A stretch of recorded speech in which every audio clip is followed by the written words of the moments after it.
Hello everyone, this is Shilpa again and thank you so much for your kind response. मेरे पहले video के लिए आप लोगों का इतना प्यार मिला, उसके लिए मैं आप सबकी तहे दिल से शुक्रगुजार हूँ। देखिए, in the last video we had learn some general rules, जो डेली रूटीन के हमारे जो रूल्स होते हैं वो हमने पढ़े थे। एंड आई टोल्ड यू कि आप हर एक रूल के एटलीस्ट 10 सेंटेंसेस खुद से बनाइए। तो यदि आपने ऐसा किया है तो आपका फ्लुएंसी डेफिनेटली मेंटेन हो ही जाएगा। चलिए, विदाउट वेस्टिंग टाइम आज हम शुरू करते हैं हमारा new topic. Topic is tense, जिसे हिंदी में हम कहते हैं काल। Tense is basically the form of verb if something is happening in past, present और फ्यूचर।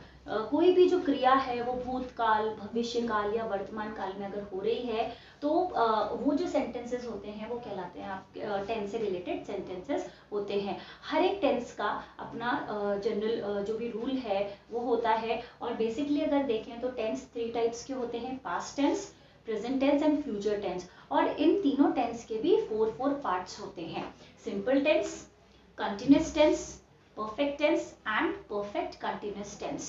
तो मेरा जो वीडियो है ये टेंस का जो वीडियो है ये मैंने 2 पार्ट्स में बनाया है। फर्स्ट जो पार्ट है आज का, इसमें हम पढ़ेंगे तीनों सिंपल टेंस एंड तीनों कंटिन्यूअस टेंस। तो चलिए, विदाउट वेस्टिंग टाइम शुरू करते हैं हमारा ये session. Thank you so much. Tense जो होते हैं वो 3 तरह के हैं, past tense, present tense and future tense. और इन्हीं के 4 पार्ट्स होते हैं। जैसे अगर अपन पास्ट की बात करें तो past simple, past continuous, past perfect and past perfect continuous and so on for the present and future tense also. अब यहाँ पे मैंने आपके लिए क्या किया है, कुछ कंपैरेटिव स्टडी बनाई है। जैसे देखिए, मान लीजिए आपने क्या किया कि प्रेजेंट टेंस एक साथ पढ़े सारे या पास्ट टेंस सारे पढ़े। तो जब हम चारों टेंस ना एक साथ जो पार्ट्स हैं वो एक साथ पढ़ते हैं, जैसे सिंपल भी पढ़ा, फिर कंटिन्यूअस पढ़ा, फिर परफेक्ट पढ़ा, फिर परफेक्ट कंटिन्यूअस पढ़ा, तो हो सकता है कि रूल्स को याद करने में या समझने में हमें थोड़ी मुश्किल आए। बट अगर हम कंपैरेटिव स्टडी करेंगे, जैसे सिंपल टेंस है तो सिंपल टेंस तीनों एक साथ समझेंगे, पास्ट, प्रेजेंट, फ्यूचर। तो उसमें होगा क्या, क्योंकि ये सिंपल टेंस है इसलिए जो रूल्स हैं तीनों के वो कहीं ना कहीं सेम है, बस डिफरेंस कहाँ आएगा, हेल्पिंग वर्ब का। और अगर पास्ट टेंस की बात करें तो वहां मेन वर्ब का डिफरेंस आता है। तो जो रूल है वो आप 3 बार पढ़ेंगे तो आपको वैसे ही रूल जो है वो इजीली याद हो जाएगा। तो चलिए, सबसे पहला मेरा यहाँ पर है प्रेजेंट सिंपल टेंस। अब लास्ट वीडियो में मैंने आपको बताया था दैट वी आर इंडियंस, तो हम लोग जो सेंटेंस है उसको पहले हिंदी में फ्रेम करते हैं and then we translate the sentence into English. तो यहाँ पर जो सेंटेंस है उसमें लास्ट में क्या बचता है, ता है, ती है, ते है, ता हूं या ती हूं, ऐसे जो सेंटेंसेस हैं वो किसके होते हैं, प्रेजेंट सिंपल टेंस के। रूल आप देखें, सबसे पहले आप लिखेंगे subject, then verb first form, फिर उसके साथ आप लगाएंगे एस या ईएस एंड ऑब्जेक्ट। एस या ईएस आप कब लगाएंगे, जब आपका जो सब्जेक्ट है वो सिंगुलर हो। सिंगुलर सब्जेक्ट जैसे ही, शी, इट, किसी का नाम या कोई भी सिंगुलर सब्जेक्ट। और अगर प्लूरल की बात करें तो प्लूरल में सिंपली वर्ब की फर्स्ट फॉर्म आती है, एस या ईएस नहीं आता है। फॉर एग्जाम्पल, राम दौड़ता है, राम रन्स। क्योंकि मेरा सब्जेक्ट राम जो है वो सिंगुलर है इसलिए मैंने यहाँ पर मेरी वर्ब के साथ में लगाया है एस। नेक्स्ट, हम पढ़ते हैं, we read. Now come to the negative sentences. Negative यानी नकारात्मक वाक्य जो होते हैं जिसमें नॉट का प्रयोग किया जाता है। तो रूल आप देख लें, सब्जेक्ट डू नॉट या does not plus verb first form plus object. अब देखिए, डज नॉट आप कहाँ यूज करेंगे, सिंगुलर के साथ आप यूज करते हैं। जब आपका सब्जेक्ट सिंगुलर है तो आप यूज करेंगे डज नॉट, एंड जब आपका सब्जेक्ट आई, यू या प्लूरल है तो आप वहां पे यूज करेंगे डू नॉट। एक चीज का ध्यान रखिएगा, जब आप डज यूज कर रहे हैं, डज नॉट यूज कर रहे हैं, तो वर्ब के साथ में एस और एस नहीं लगेगी, वहां सिंपली आप वर्ब का फर्स्ट फॉर्म यूज करेंगे। फॉर एग्जाम्पल, यहाँ देखिए, राम डज नॉट रन। अब यहाँ पे मैंने एस हटा दिया है, क्यों, क्योंकि मैंने यहाँ पर डज का यूज किया है। नेक्स्ट, वी डोंट रीड, हम नहीं पढ़ते हैं। You do not follow rules, तुम रूल्स फॉलो नहीं करते हो। तो ये था हमारा negative sentence. Now come to the interrogative. Interrogative sentences questions making होते हैं, प्रश्नवाचक।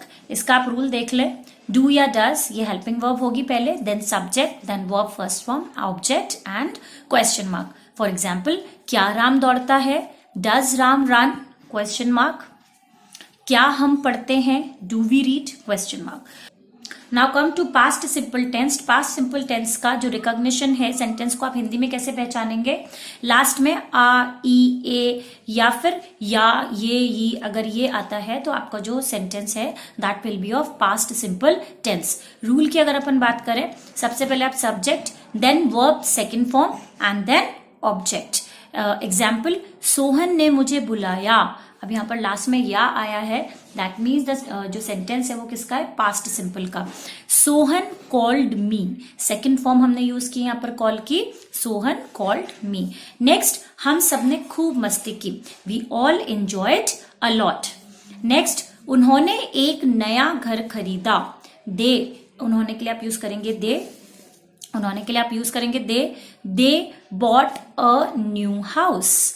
अब इसका अगर अपन नेगेटिव सेंटेंस देखें तो इसका रूल, यहाँ पर आप नॉट के साथ में यूज करते हैं डिड, यहाँ पर आएगा डिड नॉट। तो सबसे पहले आप लिखेंगे subject plus did not plus verb first form plus object. For example, ऊपर वाले ही एग्जाम्पल्स देख लेते हैं। सोहन डिड नॉट कॉल मी, सोहन ने मुझे नहीं बुलाया। इस चीज का बहुत ध्यान रखिए, जब आप इसके अफर्मेटिव सेंटेंस बनाएंगे तब तो आप second form of verb use करेंगे, ठीक है। But if we talk about negative sentences, वहां आपको डिड के साथ में वर्ब की फर्स्ट फॉर्म ही यूज करनी है। We always use first form of verb with did के साथ में। तो आप यहाँ देखिए, Sohan did not call me, we did not enjoy, they did not buy a new house. अब आ जाते हैं हम इंटेरोगेटिव सेंटेंसेस पर। रूल देख लें, सबसे पहले आप यूज करेंगे did, then subject plus verb first form plus object plus question mark. For example, did Sohan call me, क्या सोहन ने मुझे बुलाया? डिड वी एंजॉय, क्या हमने मस्ती की? Did they buy a new house, क्या उन्होंने एक नया घर खरीदा? तो ये आपके कुछ एग्जाम्पल्स हैं। Now come to future simple tense. इसका जो रिकॉग्निशन है हिंदी में वो है गा, गी, गे। अगर हम रूल देखें तो सबसे पहले आप यूज करेंगे सब्जेक्ट, देन विल और shall plus verb first form plus object. एक चीज का ध्यान रखिएगा, आई और वी, इसके साथ में आप शैल ही यूज करेंगे। You, they, he, she, it या किसी का नाम, इसके साथ में आप विल ही यूज करेंगे। And let me tell you one thing, अगर हम बात करें स्पोकन इंग्लिश की तो वहां पर सबके साथ में विल ही यूज होता है। Now we will go for the examples. First is आप लोग पढ़ेंगे, यू विल रीड, हम खाना खाएंगे, we shall eat food. Now come to the negative sentence. Rule, subject plus will और shall plus not plus verb first form plus object. Example, Ram नहीं पढ़ेगा, Ram will not read, वह मेरी मदद नहीं करेगा, he will not help me. So this is ये negative sentences के एग्जाम्पल्स थे। Now come to interrogative. अब इंटेरोगेटिव सेंटेंसेस प्रश्नवाचक, यहाँ पर हेल्पिंग वर्ब पहले आएगी, सो विल और शैल आप पहले लिखेंगे, then subject plus verb first form and object and question mark. For example, क्या राम पढ़ेगा, विल राम रीड, क्या मैं आपकी मदद नहीं करूंगा, शैल आई नॉट हेल्प यू। सो ये था आपका प्रेजेंट सिंपल टेंस। अब हम बात करते हैं जो हमारा नेक्स्ट टेंस है, that is continuous tense. Continuous tense का मतलब है कि आपका जो काम है वो अभी चल रहा है, जो क्रिया है वो खत्म नहीं हुई है, वो अभी लगातार चल रही है। तो यही चीज है इसमें, देखिए प्रेजेंट कंटिन्यूस के अंदर हिंदी में जो सेंटेंस एंड होगा वो कहाँ पे होगा? रहा है, रही है, रहे हैं, या रहा हूं या रही हूं। तो ये आपका प्रेजेंट कंटिन्यूस टेंस का रिकॉग्निशन हो गया। इसमें रूल देख लें आप, subject plus is am are plus verb first form plus ING plus object. ये बहुत सिंपल इसका रूल होता है। इज आप यूज करेंगे ही, शी, इट या नेम के साथ, एम आप यूज करेंगे आई के साथ, एंड आर आप यूज करेंगे यू, वी, दे या किसी भी प्लूरल सब्जेक्ट के साथ में। फॉर एग्जाम्पल, बच्चे खेल रहे हैं, children are playing.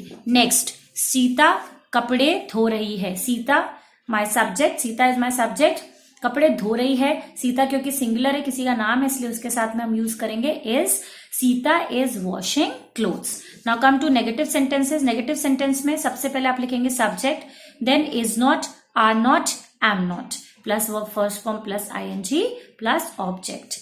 Examples: children are not playing. Sita is not washing clothes. It is very simple. बस आपको helping verb के आगे not लगा देना है. Now come to interrogative sentences. Interrogative sentences में is MR पहले आ जाएगा, then subject, then verb first form plus ing and then object with question mark. Examples: are children playing? क्या बच्चे खेल रहे हैं? Is Sita washing clothes? क्या सीता कपड़े धो रही है? तो ये हुआ आपका present continuous tense. Now come to past continuous tense. अब देखिए पास्ट की बात है तो पास्ट में जो क्रिया हो रही थी यानी पास्ट में भी हमारा काम कंप्लीट नहीं हुआ था, तो यहाँ पर रिकॉग्निशन रहा था, रही थी, रहे थे. Rule: subject plus was verb plus verb first form plus ING plus object. अब वॉज आप यूज करेंगे ही, शी, इट, नेम और आई के साथ.